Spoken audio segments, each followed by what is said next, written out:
భారత క్రికెటర్ విరాట్ కోహ్లీ మెల్బోర్న్లో జరిగిన boxing day test మ్యాచ్లో ఆస్ట్రేలియాతో జరిగిన ఇన్సిడెంట్ కారణంగా ఐసీసీ కోడ్ ఆఫ్ కండక్ట్ యొక్క లెవెల్ 1 ఉల్లంఘనకు సంబంధించి తన మ్యాచ్ ఫీజులో 20% జరిమానా విధించబడ్డాడు మరియు ఒక డిమెరిట్ పాయింట్ పొందాడు.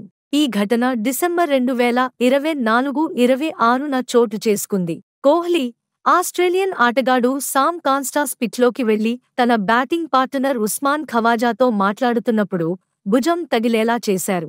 ఈ సంఘటన తర్వాత మాటల తారకెక్కి, కానీ అంపైర్ మరియు ఖవాజా చొరవతో త్వరగా సమసిపోయింది. కోహ్లీ తన చర్యను అంగీకరించి ఐసీసీ కోడ్ ఆఫ్ కండక్ట్ ఉల్లంఘనకు సంబంధించిన శిక్షను ఫార్మల్ విచారణ లేకుండానే స్వీకరించాడు.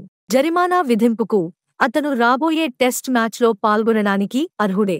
ఈ ఘటనకు ప్రముఖ క్రికెట్ వ్యక్తులు, ముఖ్యంగా రికీ పాంటింగ్ మరియు మైఖేల్ వాన్ వంటి మాజీ ఆటగాళ్ల నుంచి విమర్శలు వచ్చాయి.